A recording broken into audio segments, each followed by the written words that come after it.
Middlesex State Rep race. My name is Kate Lannan. I'm the State House reporter for GBH News, and I am your moderator.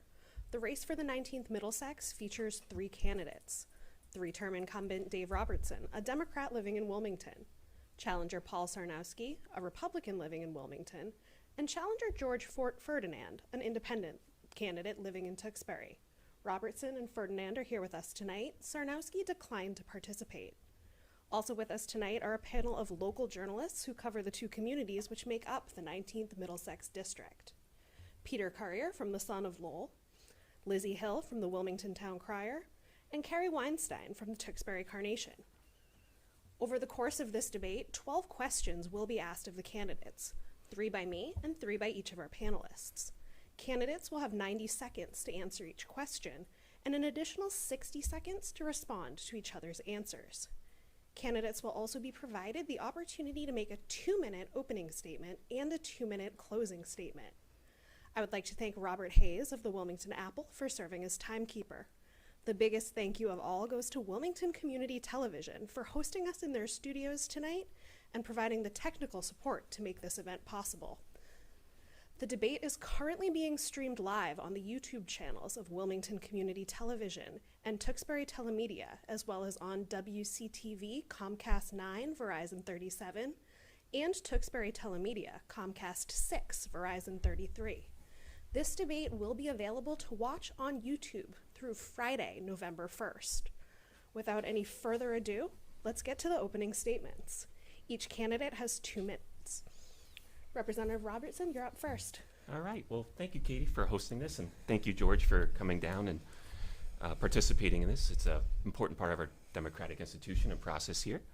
As I was introduced, my name's Dave Robertson, and I am now coming up on the completion of my 3rd term as the proud state representative here for the 19th Middlesex. For folks that have yet to meet me, or rather for me to meet them, or might have moved in, I am a native of the district overall. I spent my formative years over in Tewksbury, where I graduated high school before attending UMass Amherst. I was a public ed kid from preschool to college. And upon graduating with a degree in political science and another in economics, I worked in the private sector for a little while before joining up with Representative Maselli, who I interned for quite a number of years. I eventually started as his constituent affairs officer, then as legislative director, and then unfortunately upon our loss of him, was one of, I believe, 7 in that race that ran, and thanks to the voters of both communities chose me. So I'm very much looking forward to a back and forth with you and your panelists tonight, and hoping to earn the vote of all the folks at home that are watching this. I understand we have some competition this evening, given that the Wilmington School Committee is having a big discussion about the school project, but I'm hoping that if folks don't see George and I answer the questions tonight, they'll come away with a better understanding of us both in the next couple days and through the media. So to those at home, thank you for joining us, and to the panel, look forward to your questions. All right, thank you. Mr. Ferdinand, you have 2 minutes. Thank you, Katie. On this, the 1st anniversary of the massacre of approximately 1,200 Jews, including 46 Americans at the hands of the terrorist group Hamas, my family and I, and campaign supporters' hearts go out to the families that are left behind. Also to the Jewish citizens in the 19th District, we pray for the peace of Jerusalem. My name is George Ferdinand. I am married to Patty Budrick. We have 2 dogs, Dexter and Penny, and a cat named Zoe. I have 44 years in the private sector, not the public sector. Are you tired of career politicians? I have 37 years as a UAW auto worker, the last 24 with Chrysler. I'm retired in 2021. Work part-time for supplemental purposes. I own 2 houses in my life and moved for work purposes. Also injured some other things is I wanted to mention I injured my back when I was 14 years old, actually over at the Whitfield School. and 32, had open heart surgery at 6 from a condition I was born with. 1982, I didn't have a phone, and I used a public phone across the street and got winter heating oil from the Joe Kennedy III Oil Company. My grandparents' parents are deceased. One friend of mine died in a motorcycle incident, another from AIDS, one from cancer, one from a heart attack, and a friend I met at church committed suicide, which leads me to saying there was also a mental illness in my own family. Why did I say these things? I said them because life experience matters. Why did I mention them also? Not only do I know of financial obligations, taxes, bills, healthcare, and responsibility you have had or currently face, so with my fighting spirit and negotiations as my best skill and talent, I ask for your support All right. in this campaign. Thank you both. Now let's get into some questions. The first question will come from Peter Currier of the Sun, and we'll go first to Mr. Ferdinand. Thank you very much. Earlier this year, the town of Tewksbury rejected the proposed MBTA community zoning that are meant to tackle the affordable housing crisis in Massachusetts and beyond. The town of Wilmington opted to postpone this decision until December, so neither of these towns have implemented their MBTA community zoning yet. That being said, housing is still an issue. And if it is not going to be MBTA community zoning that tackles this issue, what then would either of you propose to tackle the issue? Obviously, I'm going to say that I was against that bill. And Dave could actually answer, because you know I used to call his office all the time, and I called for 3 or 4 years in a row on the housing bill and asked him to vote no, and I believe he voted no. Anyways, what happened is the third term and the last term of Governor Baker, the third year of his last term, they proposed it in the annual budget, and a big reason why previous to that I had called Dave's office is I mentioned that I didn't like the changes from the 2/3 vote of rezoning for a town meeting, and to just go to a one vote over majority. So after that, I've obviously been against it for reasons that I call overreach, because once you do that, it's like a pie and a Three Stooges hanging over your head, the next thing coming down. Who knows what that's going to be? So I'll just leave it at that. Right now, I currently like the proposal by Senator Elizabeth Warren that's proposed in Congress that'll help towns make their own decision without having eight grant money hanging over your head.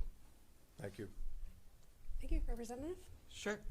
So, Mr. Currier, I think phrased it, housing is a regional problem, but in fairness, as being the press, I think that was phrased in a very strong, but it needs to be a little more clarified because how bad it is right now. In district, the average house on market right now goes for less than 2 weeks, and it's just a bit north of $615,000.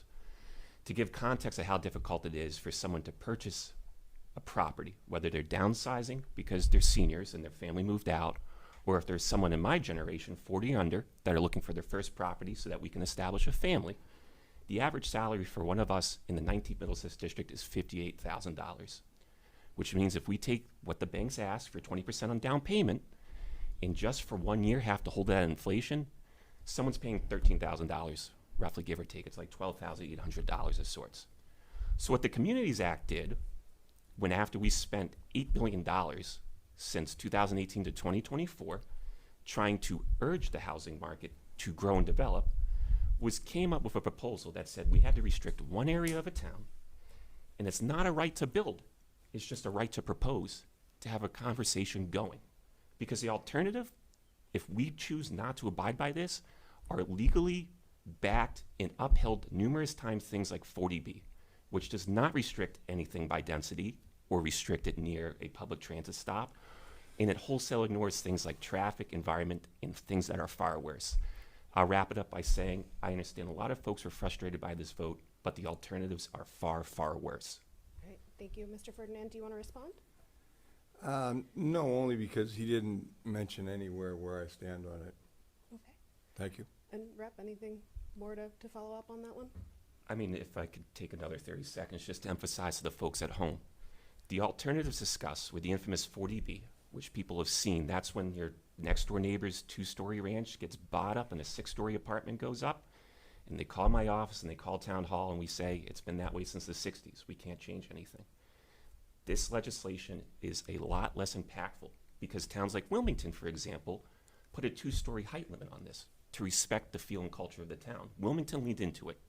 We'll see if the community at large agrees if it's a good balance, but it's a workable thing. I think Tewksbury's decision, honestly, people saw me speak at town meeting. I believe it was short-sighted simply because I, a lifelong resident, your state rep, has to give up about 20% of his salary just to even go and view a house to meet the bank requirements. And we can't be a town of just doctors and lawyers and millionaires. We need to have a wide variety of affordable housing for folks that make society run, whether it's your mechanic, your barber, the guys and girls that own the restaurants every day, and other small businesses. They're going to get priced out. Thank you. Thank you. Our next question will come from Lizzy Hill of the Crier and will be answered first by Representative Robertson. What would you do to encourage more businesses to move into Wilmington? And what types of businesses would you like to see move in, especially in like empty spaces that we have right now? Well, can I tell you what the municipalities would like to see?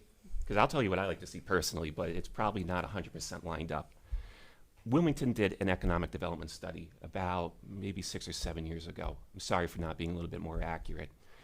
But, and I laugh saying this, the number one request was a gastropub, which I agree with. I think it would be nice to have something similar to like what the brewery in Tewksbury is, minus the behavior of their corporate administration, by the way. I'll say that for folks watching at home.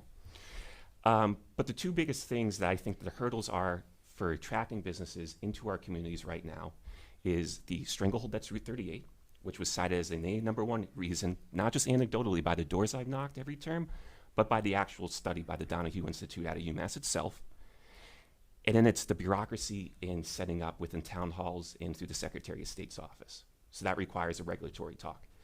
And that can't be summed up in 60 seconds because what, for example, in Tewksbury, with their ongoing debate over the dispensary location is different versus securing a liquor license versus difference from when Batter Up wanted to expand and was looking for a more attractive space, not to single out one business, but just to give an example. So the accessibility, by far and away, is what kills it because people say, I don't want to spend 20 minutes on Route 38, and then they go on Amazon and click it before they know what their neighbor's business is going under, something no fault of their own. That's the fault of the state and town. So it's that and clearing up the bureaucracy. Our commercial tax rates are fairly middle for this area, but that's a municipal thing I can't control. Okay, Mr. Ferdinand? Yes, thank you for the question. Well, obviously, I think your question is directed to the smaller places, but I'd like to also look at the whole town, both of them actually.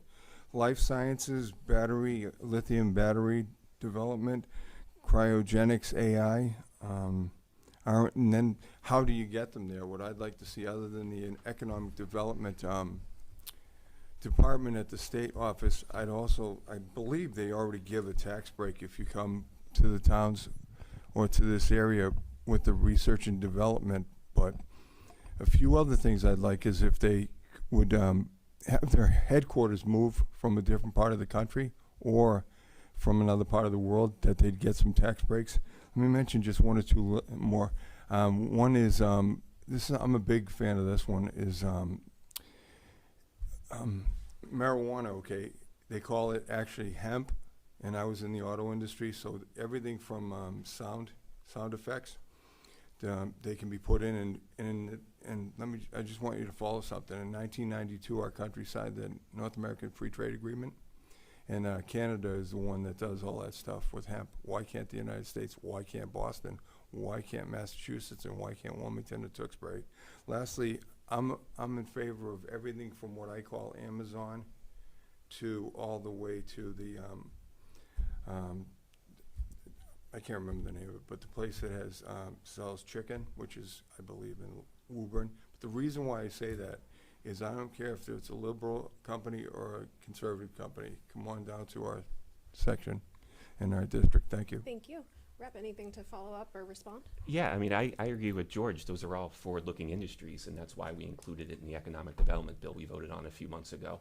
It's why I was just up talking with the CEO of, and I'm trying to be more relatable and not nerd out here policy-wise. But for the folks at home, Wilmington just boasted a corporate neighbor that moved in what's called lithography, which is a big international issue. It's what makes our computer chips. And right, the presidential administrations of all varying parties have said that this is a national security issue. Wilmington brought that into town. I worked with the folks at Analog Devices, it's Fortune 100 headquarters, both the municipal employees that worked with them, as well as the state and folks in there to see if we could consider a MassWorks grant to the public transit. On the other hand, though, when you have a Fortune 100 company versus, say, like Frango's Fried Chicken up the street, you gotta ask more of them, because I don't wanna burden the small business. The large businesses, in my mind, should be bearing the brunt of the infrastructure that the locals who see the opportunities to open up the restaurants and ancillary services can use for a cheaper rate. Thank you. They're a small business, so, yeah, thank you. I think you got the gist. Mr. Ferdinand? I'll just end with one other one, but I don't think the will of the people probably would, in the state would go for it. But my forte, again, is the auto industry, and a lot of companies are going to what they call electric or battery. But the biggest two, because they have more money, is Toyota and Honda. And if you follow what they're doing, is they're going nuclear fusion or fission. And so 20 years from now, nothing may happen for 20 years. But to me, that's huge, because I'm also a proponent of nuclear. But I mean, and I know it has a couple negative things. But the batteries, let me just ask you, what is going to happen with all the batteries over the next 40 or 50 years? They're going to be harder to get rid of than taking care of nuclear waste. All right, thank you. Our next question comes from Kari Weinstein of the Carnation, and we'll go first to Mr. Ferdinand. Affordable housing continues to be a concern in suburban areas like Wilmington and Tewksbury. And Tewksbury right now has a current standing of just 0.04% over the 10% town mandate. So with Tewksbury on the path for noncompliance for the MBTA Communities Act, the town might not be able to eligible to receive MassWorks grants or Housing Works grants as demonstrated by the current noncompliance in Milton. So, with these potential affordable housing development grants not being accessible, how do you guys plan to maintain that 10% threshold, especially with this key funding revoked? Well, I'm going to answer it this way, and obviously the reporters can do what you will with it, but the premise is where I disagree, and the slippery slope is another part of where I disagree with the MBTA, and I'm sure Dave and I, this is one of the biggest things that we just look at differently. But the premise is that we have a housing shortage, but I would say we have a housing affordability crisis. So then you go to the next part of it, and the next part to me is like I've said this before and I'll say it again. At Three Stooges, one of their episodes where you had a pie over, you had it first started on the top of the ceiling. Nothing was happening for a few moments, and then it started to come down. By coming up with the 8 grants that we won't be funded with in Tewksbury or Wilmington, what it was to me is like holding someone accountable with a pie ready to fall down on the heads. And one of the Stooges was actually, not that any of the citizens of the 19th District are Stooges. I'm not saying that at all. What I'm saying actually is that person representative kind of like not knowing what's going on. And so let me just lastly say on Tewksbury, I have a little more of following in it. And if you added those grants annually, they came out to an average of $65,000. Now my question is this, though I didn't quite answer it. $65,000 as opposed to 1,250 units of mitigation costs. I think they're not even close. Okay, thank you. Representative Robertson? Sure. Well, I'll start by saying I think there's at least 2 people that can qualify maybe for Stooge in our district, depending on who you're asking at the doors. I want to clear something up, though, about the premise of the question. 40B and the MBTA Communities Act are very separate things, and this is something I explained to both select boards as well. I just want to make that very abundantly clear for the folks at home. Us addressing one or the other doesn't negate it, because there's been purposeful confusion about this, especially online. So 40B was originally called the NIMBY law. It was passed back in the 60s because just like now, There was a lot of local opposition to developing the housing market as the private free market capitalists demand. So the state passed this law and it evolved over the years. The Communities Act, again, it's not a build requirement, it's a plan requirement. And forgive me, I don't know if you said 8 or 8, but there's 14 different grants, only one of which really has impacted Tewksbury Wilmington in the last couple of years going back to 2017, and that's the MassWorks grant. In the case of Wilmington, we got $2.8 million to help plow through the ledge, coincidentally around the corner from the studio, up at the North Wilmington train station apartments. Tewksbury applied for one back in 2017 before I was in office, didn't get it. Some of the examples of the other grants that we'd be put at risk for, the Rural Small Town Development Agriculture Fund. I love this district, I love the farmers in it, but there's not that much left in that. The three main ones are the EOHLC Housing Choice Grant, which was never awarded to towns before this law was passed. You become compliant, you gain access, but that's new. I'll wrap it up, Mr. Hayes. The MassWorks grant, which is the big one, and then the last one here, as sent to me by the Secretariat, the MassWorks, Housing Works, and Housing Choice grants. So we weren't receiving any of the money beforehand anywho. Okay, thank you. Mr. Ferdinand, did you want to respond or follow up? No, I don't. Okay. Do you have another word to add there? Sure. So 40B, as like I said, it's as I said at town meeting, is quite often when people call my office and say, how the hell did 10 stories get proposed down the block for me? Tewksbury's creeping close to it. And despite the insistence of municipal officials in both communities, I don't think less than 200 units of housing across 4 years is a particularly strong housing market. So when it comes to supporting 40B, it's the same thing my office has been doing the whole time. Picking up the phone, talking to the town manager, talking to the select board members, and finding out what infrastructure and technical issues are in the way, securing the resources for the municipalities to execute that in the way that they and the residents decide. Excellent, thank you. My turn now with the question.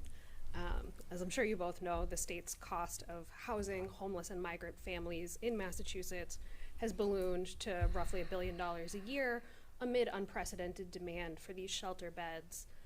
How should the legislature respond to the humanitarian crisis while still leaving room for the many other programs and priorities in the state budget? And Representative Robertson, we'll start first with you on that one. Yeah, absolutely. So give a little context here.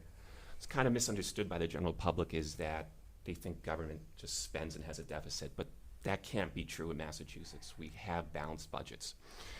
So when this crisis started coming up to our doorstep, first I'll say I voted against every single time that we had that piece of legislation. And I had folks that were more moderate or more liberal on the spectrum of politics come up and ask. And I explained to them, when I first became a constituent affairs officer, and actually I said this to someone out in the lobby, homelessness is the equivalent in social world of a cardiac arrest. If I don't have an address or someone's calling because their kids are in the back of a car, it's not just a matter of life and death in terms of they could be exposed to deadly parts of the environment.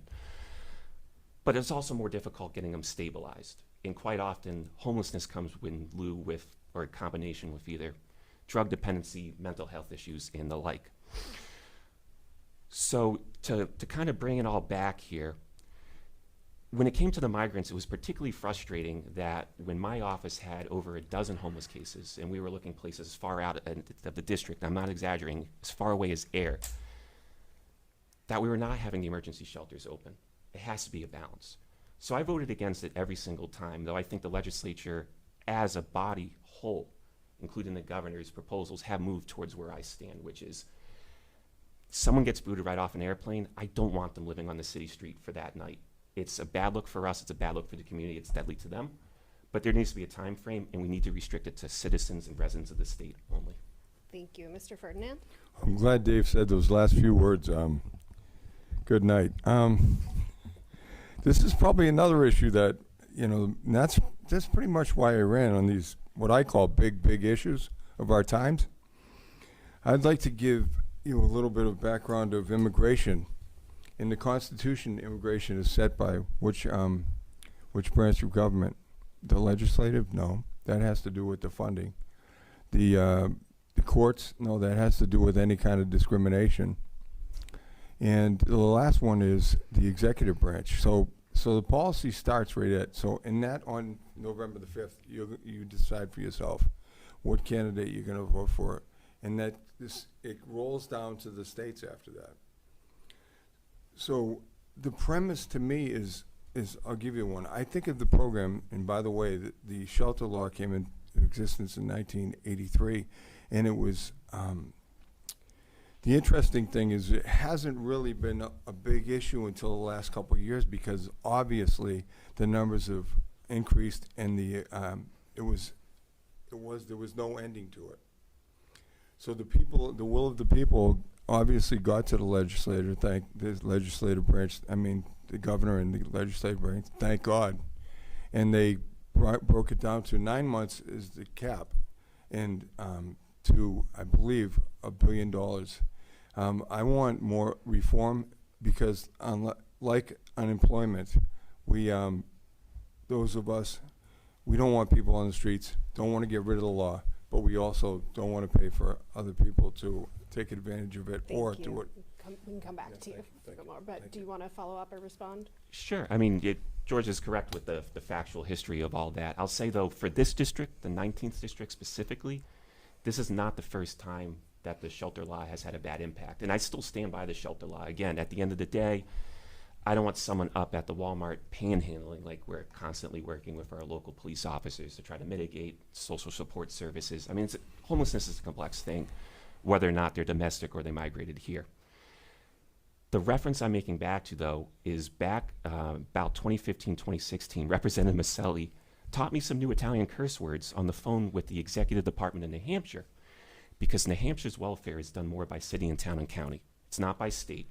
So quite often, poor municipalities, they don't bust because they can't say it, but there was a huge spurt in people at the Motel 6 coming down, and we were told on the phone when they called our office, New Hampshire told us to come here, we have a right to a house. So it's not the first time this came up. It's just the first time it came up in this volume, and that folks were completely foreign. But non-residents have been taking care of this for a while, and then taking advantage of it for a while. Thank you. Mr. Ferdinand?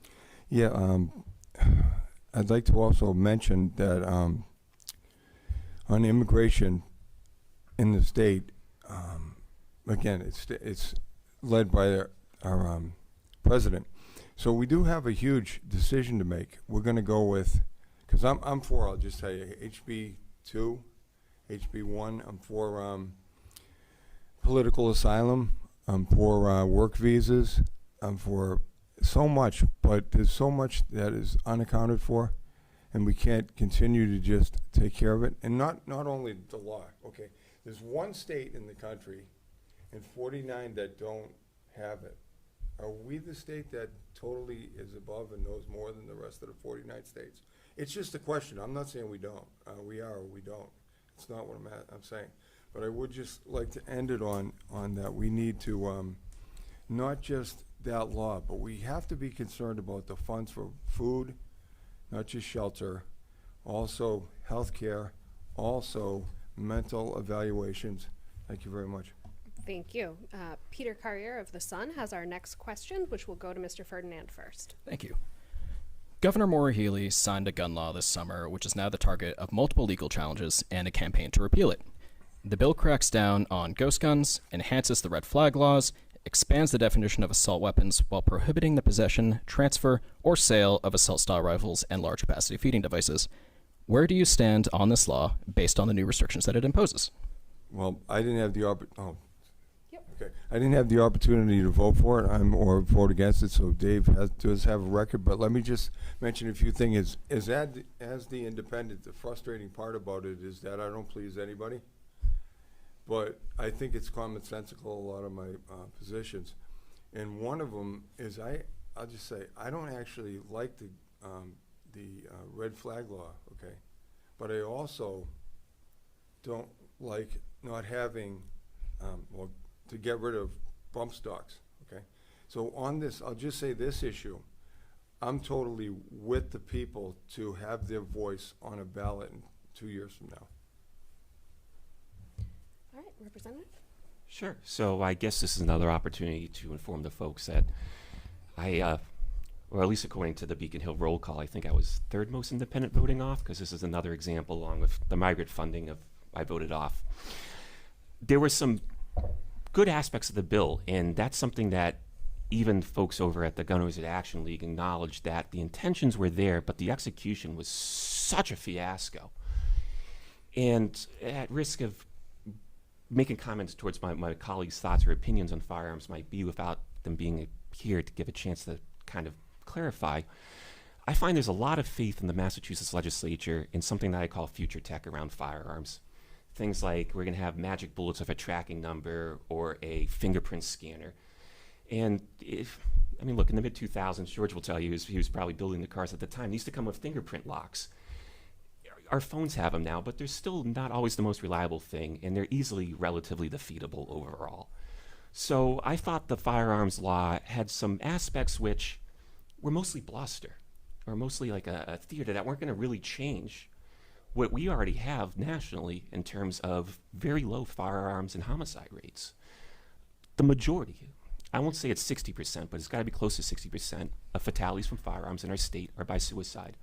When you subtract that, we're basically equivalent to the middle of what Europe is when it comes to violent crime. The issue, again, was that I was just reading a lot of things which you see Captain Kirk using with reliability, but it's just not practical or affordable or would realistically do anything to prevent crime here when it comes to firearms. Mr. Ferdinand, do you want to follow up or respond? Yeah, not on what Dave said, but I would like the folks to know why where I stand, why I do. Is red flag laws, I think they're the idea behind them, I think people have really good intentions. My only concern with, let's just say that somebody in the neighborhood doesn't like you because you, I don't know what, you did something, argued about something, and they call up, and all you need today to ruin somebody is an accusation. So that's my concern, though there's negative, so anybody has an opposing view can say a negative part of what I'm saying. That's why I land on that part. A bump stock is because, the reason why I'm against that is because in my talking to people and trying to get advice, I go to police officers and military, and I'm concerned, obviously, that the people don't get infringed the right to have arms, but that they don't have weapons that I think people should have in war. Thank you. Representative Robertson? Sure, I'll take the 30 if you don't mind. Robert, just to clarify what I was referring to with the good parts of the legislation before and that. And this is something that folks, even at the Rod and Gun Clubs, when I talk to, things like a background check and stuff they went through. The reason that folks like that, though, are resistant to this law and many of the changes is because the Commonwealth has consistently failed when it comes to returning expedient and accurate firearms processing, which is, again, something that I feel like I've tried to advocate to the legislature to varying degrees of success or not. If you ask someone to say, hey, look, we want to make sure that you know how to secure your firearm after you're done and that you're not leaving it around with a bullet chambered for a kid, myself and anyone else with a license to carry out there is going to say that's completely reasonable. Most of the pushback with this legislation came just because when we implement something, the system behind it fails.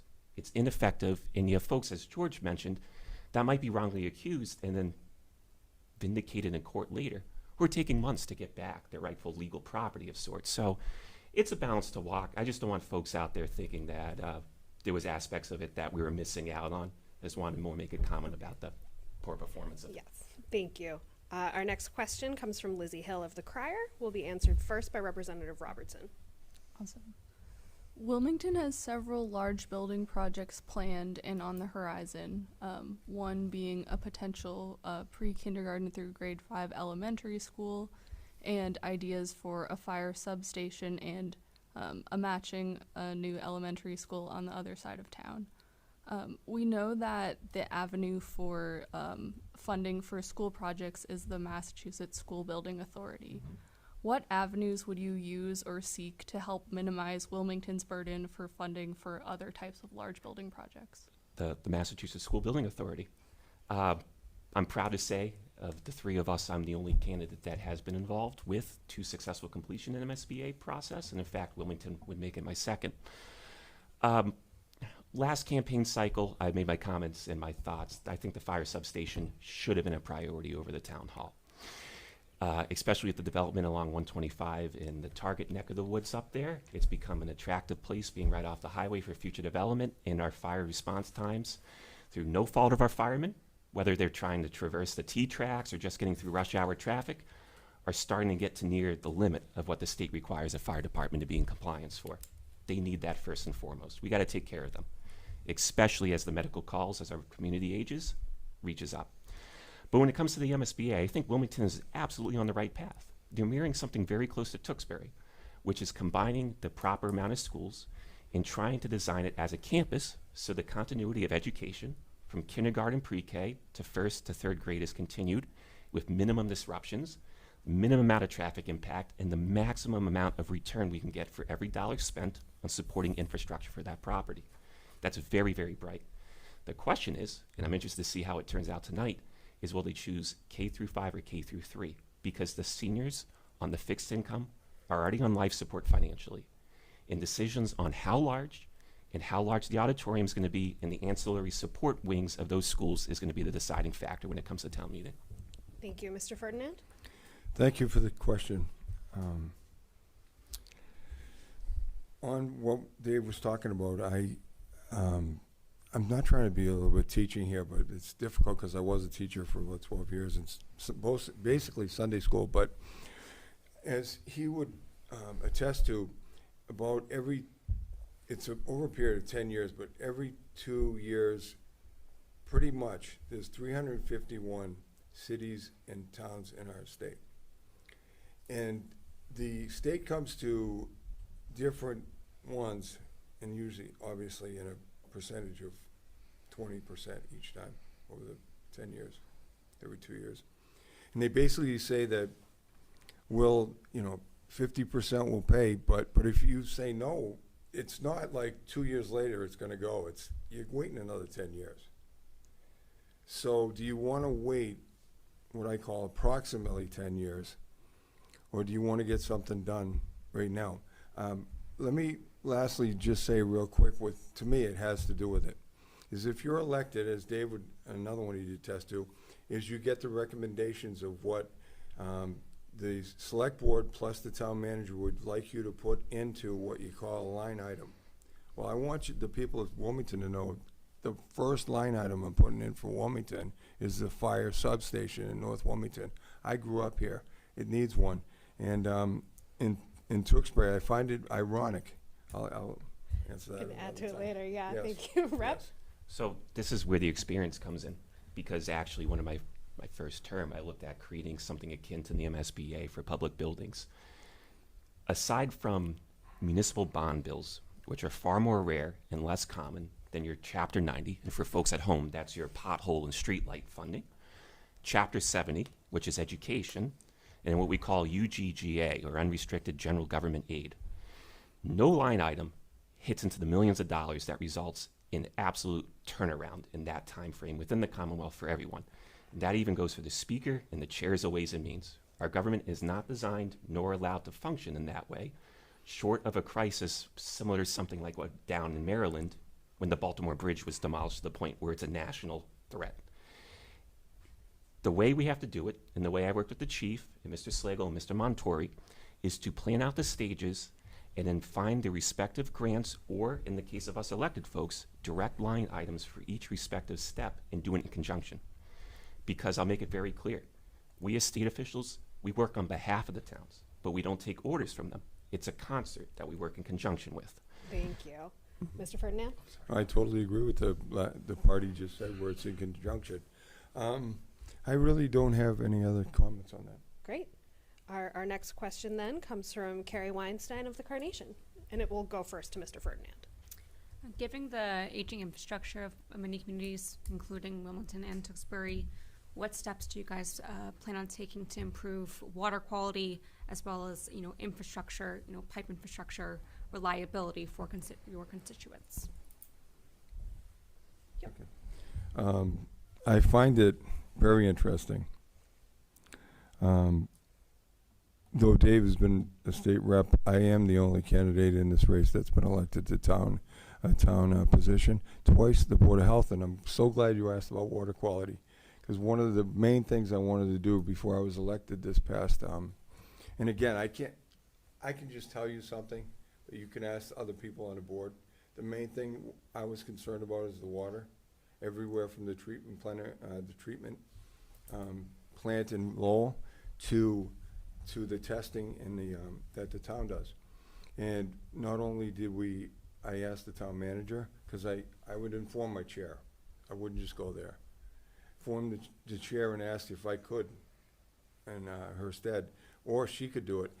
She said it's okay for me, and I went and talked to him about the water testing and water quality. Could we get a document from the town to bring to a meeting that we had in the Board of Health and have the public ask any questions they'd like? And not only did they provide the document that they had, but the Kevin from the DPW came and answered the questions. So I'm following, believe me, I'm following all the way from my concern coming down the Middlesex, Merrimack Valley River, working with New Hampshire. Obviously, you don't do that as a state rep, but also the legislation that the congressional, I'll answer some more Yeah, on we'll that. come back to you. Representative? So 4 days ago, Bruce Tarr, Senator Feingold's office, and about a half dozen New Hampshire state reps sat over at the sewage outflow at the Merrimack River and actually sat, and we're having the Army Corps engineer coming next month. So state reps do that. Water quality, I'm trying to think of a way I can make it bite-sized and relatable to folks at home. So I'm going to say there's 3 things: the source, the transportation, and the removal. The Merrimack River, and by the way, these names I'm going to say now have not endorsed, they haven't opposed me or anything, but I'm just giving a shout out. The Tewksbury Select Board has been calling for the addressment of what's called a combined sewage overflow forever in the Merrimack River, which is the source problem and the disposal problem. As I mentioned before, New Hampshire has some differences in government, and that makes it difficult for folks upstream from the Merrimack. I'm not throwing New Hampshire under the bus. Tewksbury contributes to the pollution of the Merrimack through Lowell just as much. It is an issue that's on board. As for the transportation, the pipes in the ground, Tewksbury just received almost $2 million in state funding.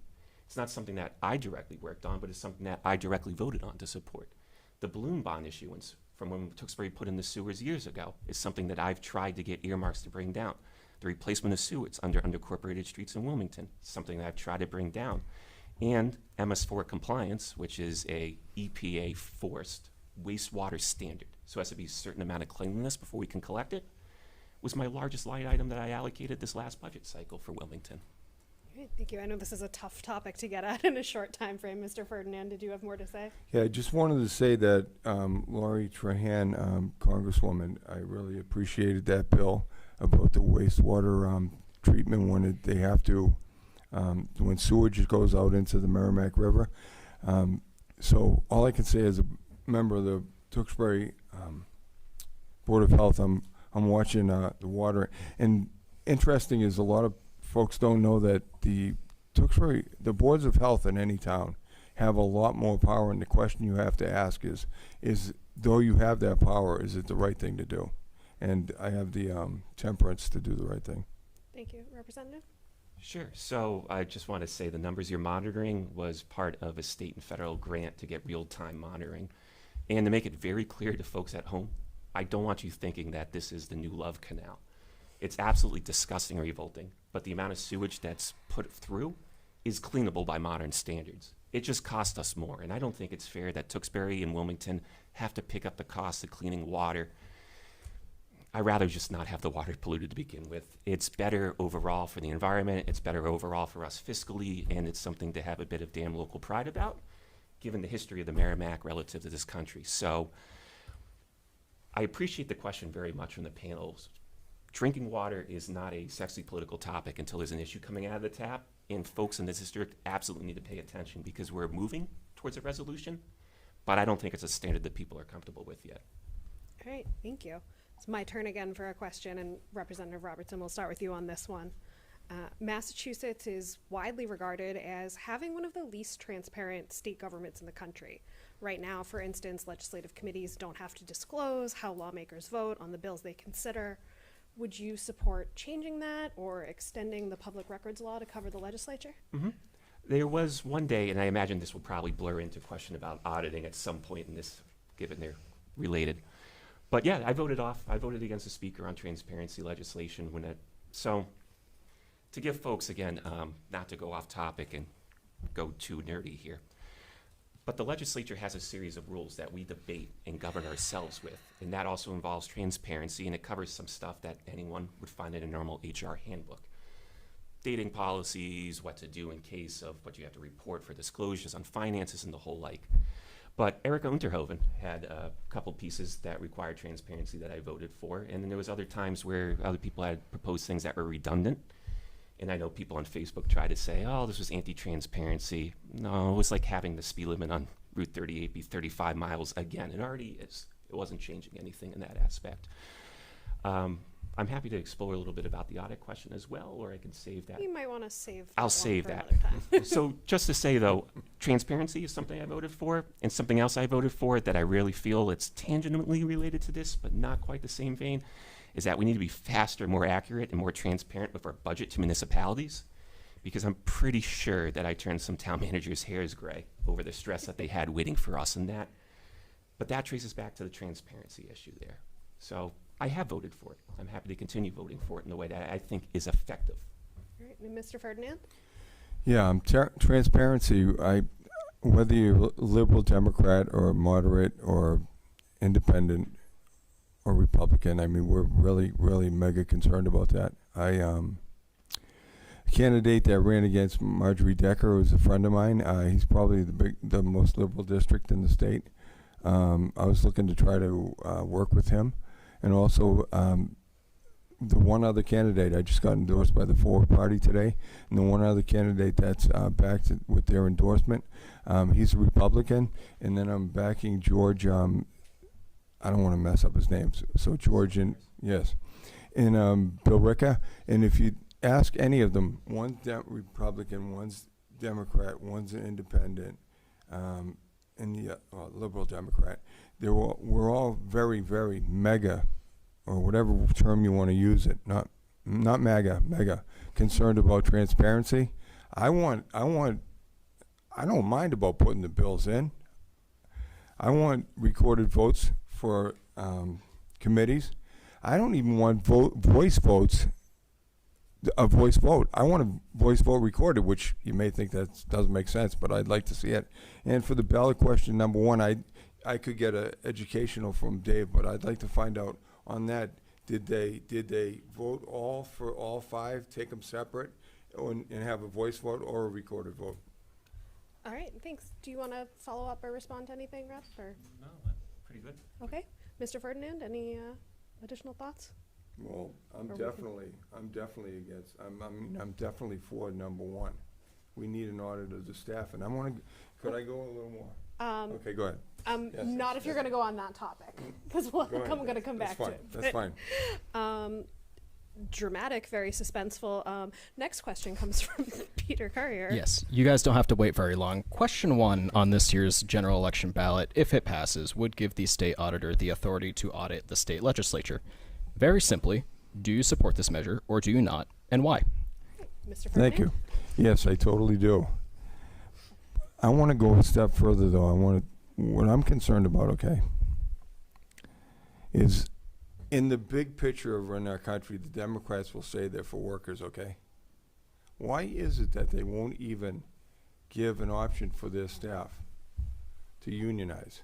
Now, I want you to tell, the first bill I could put in, which I'd like to, but I can't say another legislator wouldn't do that.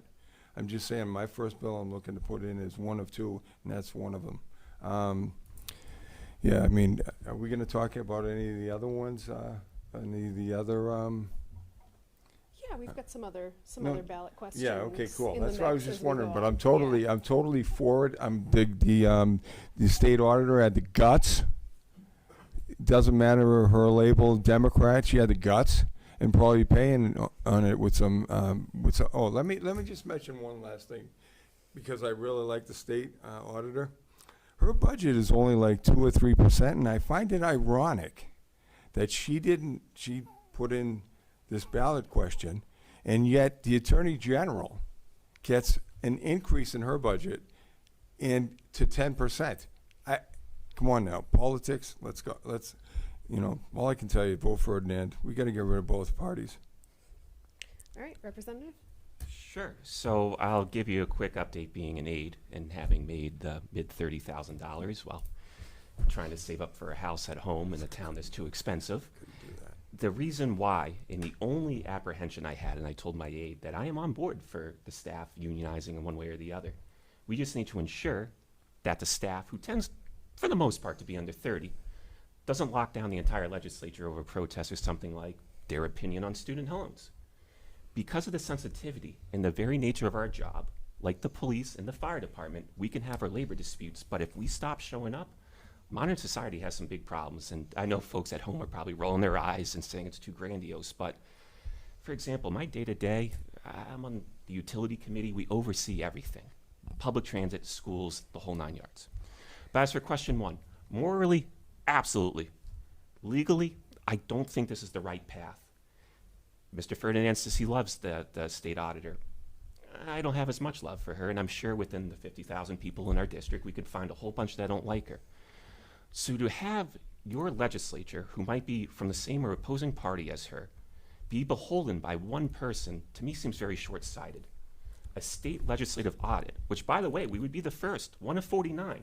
So if we're going to get rid of the housing law, based on that logic, But we need to have a wide committee. We need to have a member from the executive branch, a member from the auditors, a member from the AG, 7 municipal officials, and a couple Dems and Republicans to make sure that everyone's voice about how the legislative performance is going, and not just the view of one person doing so, who has preconceived notions from her time in there. Thank you.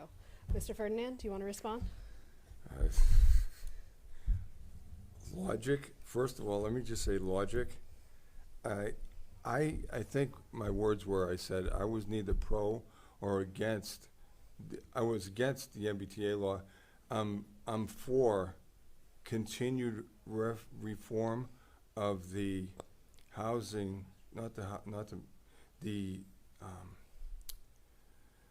bill that has to do with folks not having the shelter law.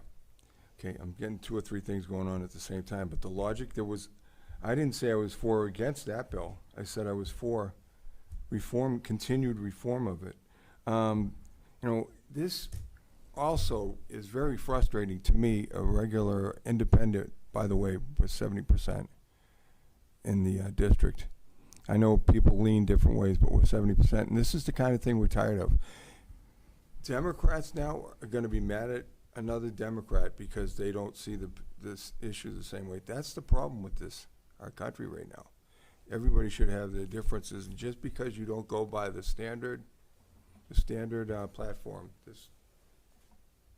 that's it. Thank you. Representative, do you want to respond? Sure. I mean, not to speak against my own leadership. I cherish and respect them, and they've been absolutely fantastic to work with. But I'm not going with the party platform on this. Leadership has spoken pretty extensively on what their feelings are when it comes to the legality of it. I agree with them. I don't think the legal standing as it's interpreted constitutionally, from what I've read and researched from well beyond outside the State House, justifies that. But I agree with her on the moral point. Again, I don't think just having one person, her office directed, is a reflection of 7 million people. I understand she was elected by the popular vote, but there's only one at the end of the day. And if we're going to have a governing body that covers everybody from libertarian to liberal to communist to conservative, one person's not enough. I can tell you, it's a full-time job, quite literally, for me, juggling and educating and compromising with folks of varying degrees for one legislative district, never mind the entire Commonwealth. So I'm saying, bring on more of it. Have a wider spectrum of folks and more criticism. It only makes us stronger versus one. All right, thank you. Lizzy Hill of the Crier has our next question, to be answered first by Representative Robertson. Thank you. The EPA recently signed a prospective purchasers agreement with Wilmington Woburn Industrial for the Olin property at 51 Eames Street to be redeveloped. How will you work to ensure that the cleanup is truly completed and contamination is limited? Well, that's been going on a long while, including back a few years ago when Scott, what's his name, I forget, that was then President Trump, director of the EPA, forgive me for blanking on his last name, placed that site on what was called the expedited list. And we saw the email header, and myself, and at the time Senator Tarr was the district senator, the 30 seconds of celebration before we read past the headline and realized that didn't mean expedite cleaning it. That means that his administration just wanted it discharged. No cleaning up, which would have been a nightmare, given how many dozens of kids passed away early or had extensive cancers or other birth abnormalities because of the NDMA and other toxic DAPL substance that's down there. I am not thrilled that the EPA is accepting and doing this proposal, but I will admit it is the norm, and that is what the current practice is. So we already submitted in the commentary period. DAPL is the chemical that's very heavy. That's what's ruined Wilmington's water. That's what gravity has pulled down from the trash well that they built and literally just piled with chemical waste and all that. And they're proposing that warehouse. It's one of the less impacting plans there, but I'm still not completely thrilled with it because I rather see lower DAPL levels, and that's what I'm trying to rally that my fellow legislative colleagues in calling for, because I'm worried about the weight and disturbance of the creation of that building exacerbating the DAPL distribution and killing the last 3 wells in Wilmington, which could be a possibility. I'll follow up after. Thank you, Mr. Ferdinand. Yeah, I think this is a little bit another issue that Dave and I kind of disagree on, in the sense that the EPA, again, we're running for state rep. It all matters, and I appreciate that he's continuing to run, try to do his best. But the EPA has a lot to do with who we're going to vote on November 5th for president. Because I actually like Kennedy, and Kennedy would have took the top person in every department and got rid of him. And you can say, well, George is a nutbag like Kennedy. No, if you really see what he wants to do, he may have issues that we don't agree with that are far left or far right, but he's the only candidate in the last 40 years that's talked about food. Come on. Like water. If you don't have food and you don't have water, I mean, kids are dying, and we're never going to know about PFASs over. I mean, it's going to be over years. We're going to find out about them, but it's still, these things are going to affect us for the rest of our life. Some people get sick, some don't. It's tragic. But that vote, other than that, I want to say, I truly believe in local. The best is local, and I would be more than happy if elected to talk with the Wilmington Board of Health members to see what they could do, what they'd like to do, because they do have more power than most people think. Thank you. Representative? I'm going to say, first off, George, I agree. The Board of Health in Wilmington and you and the Board of Health in Tewksbury and that have been more vocal than most Board of Healths on these issues. But this isn't exactly a case of local is always better. I know her from working on this very project, but she'll be a familiar name in Wilmington. Suzanne Sullivan's one of the champions on environmental issues. Dozens of doctors, Kathy, another one, they've all been very involved with Olin. The locals are super involved through the Board of Health, but also what's the EPA local working group, which these fathers and mothers of a lot of these kids and locals have been working on.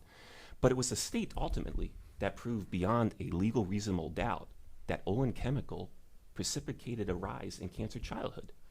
And we can't rely, whether it's Trump or Kennedy or Harris, EPA, to carry through after 25 years to say, we're doing a different style of government. It's all you local now. It took them 25 years to get that study done locally. The kids themselves impacted this might be dead and gone by the time we clean up that place if we continue that pace. We need federal resources to do so, and we need state resources to do so. Thank you. Do you want to respond, Mr. I Ferdinand? don't disagree with the 25 years part. The part I'm trying to get a point in our campaign is trying to get a part is it could be George Bush's Jr.'s administration. It could be Ronald Reagan, both Republicans. It could be Clinton, or it could be Obama, and it could be Biden. The question is, the system's broken, and you need some people in there that are going to shake the thing up. It depends on how much you want it shaken up. I think over the period of time you're going to understand. I don't have the terminology. I don't have the exact depth of professionalism that one of my opponents does, but I can tell you something. I want to make a difference. I also want to fight. I mean, Jim Maselli, God rest his soul, I love him. I've known Jim Maselli longer than Dave's been alive. And I'm not saying I knew him better or less, but seriously, we need more of a fighter in there. And if you look at the three candidates, you're going to say fight. You talking about slugging somebody? No, I'm talking about negotiating, and that's my best talent. Thank you. Do you want to just respond to what sounded like Yeah, it was a personal reference briefly? Please, and I'll keep it to 15 seconds so Mr. Hayes doesn't have a meltdown and yell at me in the parking lot after. I was at every local meeting about that. I was, along with Suzanne Sullivan, at the EPA, I think it's One Post Office Square in downtown Boston. We got additional funding. I'm not sure what more fighting you could have done because the science dictates that DAPL travels at a rate. So unless we have a time machine, we can't measure scientifically where it's going. There's no magic crystal ball that shows us where the shale several hundred feet under the site is and where it's fractured to the point where it contaminates the water table, no matter how hard you fight. Thank you. Sorry, Robert. All right, Kari Weinstein of the Carnation has our next question, and we'll start with Mr. Ferdinand on this one. Thank you. So as was previously mentioned tonight, the right to shelter law was recently amended from shelter stay indefinitely to 9 months, and this was to encourage, faster transitions to permanent housing. So in order to reduce reliance on shelters and promote faster transitions to permanent housing, what alternative programs, such as job training or affordable housing, do you plan on supporting to help counterbalance this increase in shelter turnover? Mr. Ferdinand? I got to tell you, could you repeat it? I have to ask that because I didn't get the word connected. So with the shelter length being reduced to 9 months, there's going to be an increase in shelter turnover. So now with this increase in turnover, what other plans do you propose or want to support to help counterbalance the turnover? So job training, affordable housing, or whatnot, in order to help the shelter turnover people to transition to permanent housing. It's probably going to come across as if I don't have as much caring as I should, but nonprofits, individual Americans, churches, these played a gigantic role in our country for many, many years. And I'm kind of just a person that's kind of wants less regulation. I also want government not to be involved in everything. So that law, like I said, if you don't have a lease and you didn't sign one, an owner can get a family member to buy the property and you can get basically sent out of that by 60 days, okay? Like I said, if you're not working or you get sick or something and you can't get 6 weeks of pay, we're all in bad shape, the overwhelming majority in the district. So I'm actually for reducing it, the time and the percentage, and hope and work to that churches, like for instance, Haiti, okay? The biggest majority of immigrants that have come here from Haiti have family or friends or loved ones that were from Haiti and are here. And immigration, if you go pre-1900, it was you come to a person's house that you know, whether it was from Europe. And so I just think if the government wasn't the answer for everything, things in the nonprofits and churches picked up the slack, they'd be in pretty good shape. Thank you. Representative Robertson? Well, the nonprofits like CTI and the churches like St. Vincent de Paul call Dave when they get these questions. So it's something that because of the cost of living and the cost of housing around here, that these nonprofits would be bankrupt in 2 weeks if we were asking them to pay market rate.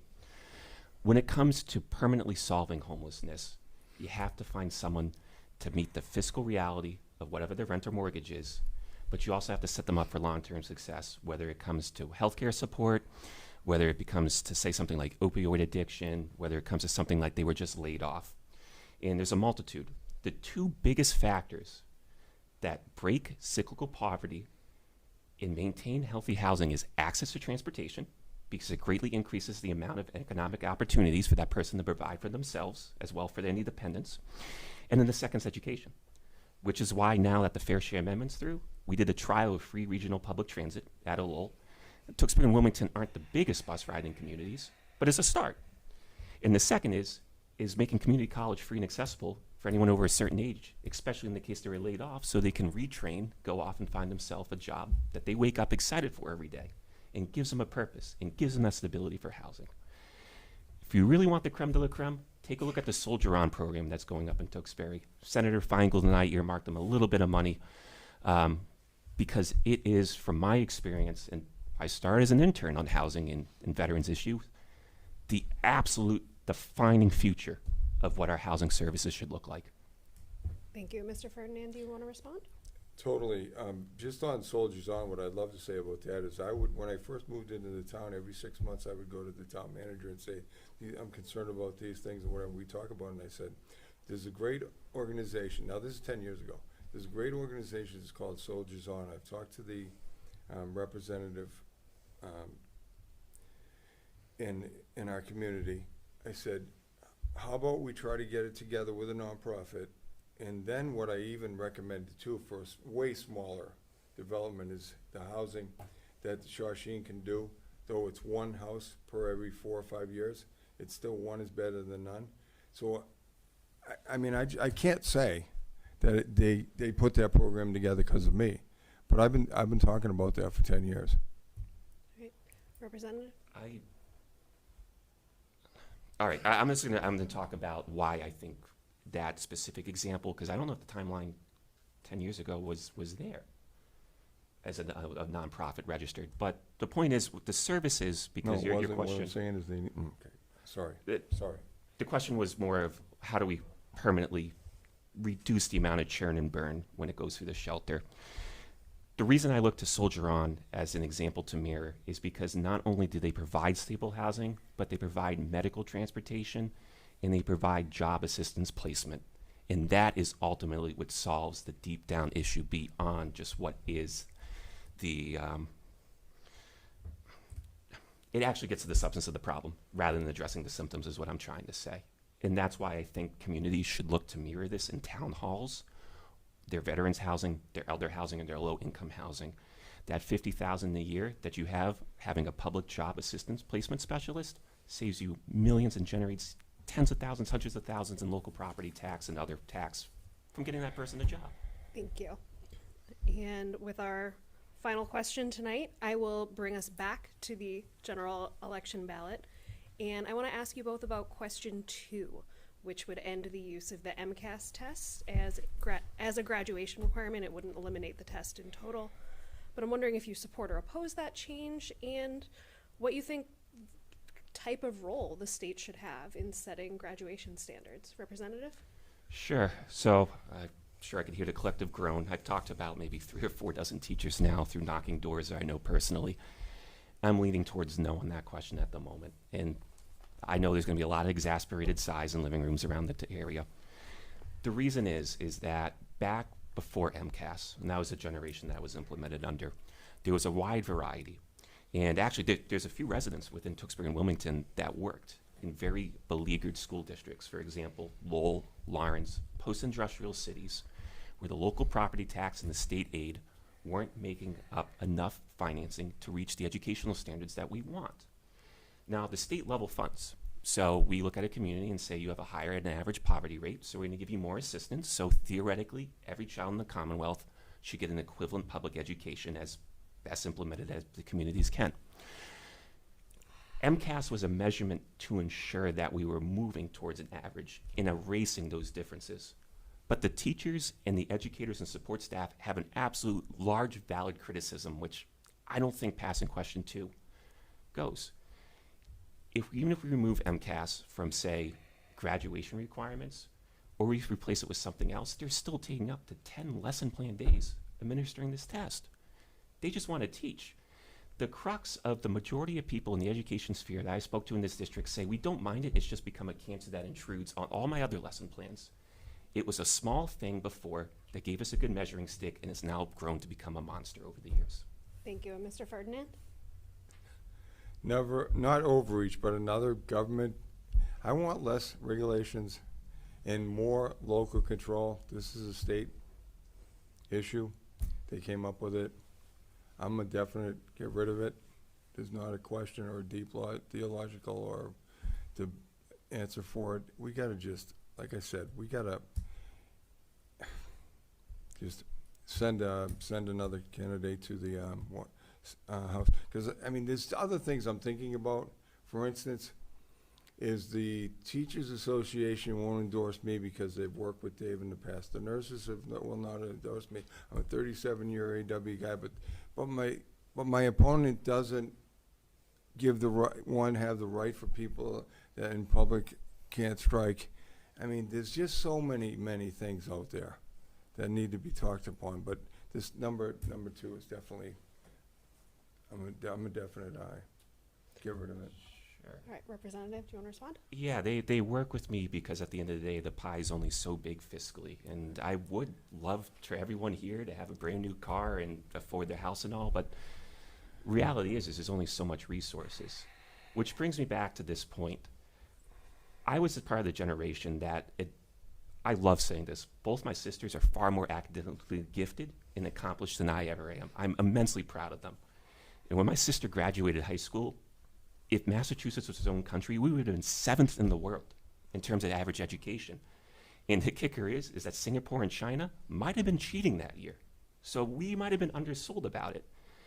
I want to know, if we revert and control locally, what school board member is going to walk up and knock on someone's door and say, our educational standards are so low, vote for me so I can fail 45% of the outgoing class because that's what the local board thinks is decent enough. They're not going to have the guts to do that. And I don't want an 18-year-old out there who, God forbid, I'm at the bank or the hospital or something where there's fractions that are my life or my life savings depends on, and the kid can't do basic algebra. That's my worry. And Thank that's you. why I think the state having that is not the worst thing in the world. All right, Mr. Ferdinand, would you care to respond? No, we just see things different on that. All right, then we're going to move on to closing statements. Each of you will have 2 minutes, and Representative Robertson, you're up first. Mr. Ferdinand, you'll get the final word. Sure. Well, first off, thank you to the panels and George. I know Thank you, Dave.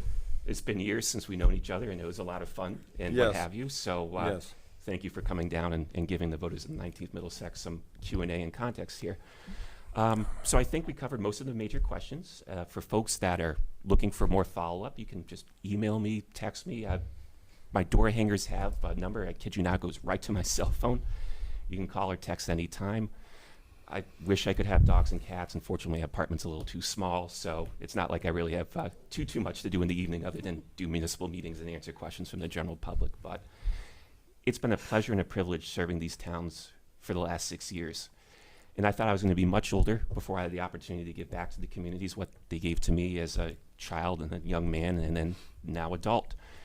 And I kindly ask for the support come November 5th so that I can continue returning back to the towns. I think I've kept an even keel. I voted off more than all but one member of my own party and one member of the opposition. So I'm not afraid to take Wilmington and Tewksbury's opinions up to Beacon Hill. And I do it without any drama. I do it without any name calling. I pick up the phone when constituents need it. And I think that's my absolute strength, is being humbled because well, if I wasn't, I know these communities would take care of that for me. So again, thank you all for those who follow along with at home, the panels, and Katie and Robert for running this, as well as WCTV and Tewksbury Telemedia. All right, and Mr. Ferdinand, the last word is yours. Thank you for hosting this debate. What's interesting to me is it reminded me of thinking about this whole thing and summarizing my thoughts. Reminded me of a Bruce Hornsby song. That's just the way it is. So I'd like to quickly say, what would have happened if our founding fathers didn't band together and fight for freedom of religion and independence? And concluded and said, the British have the greatest navy in the history of mankind. It's just the way it is. What would have happened if those Americans who didn't have the wherewithal to have property said the rich and well-off had the property and deserved to be the only voters in each state? And that's just the way it is. What would have happened in Seneca Falls if the women who gathered at the Wesleyan Chapel decided to start the women's suffrage movement and said the ability for us to vote is not possible because that's just the way it is? What would have happened in the civil rights movement from 54 to 68 didn't happen because the leaders said, we don't want to rock the boat. because that's just the way it is. And if the patrons of the gay bars in New York City quit going to those establishments because they were beaten up and said that's just the way it is. I said all that because to ask you at Beacon Hill, is the lack of recorded votes, committee votes, and non-recorded voice votes, should that be the way it is?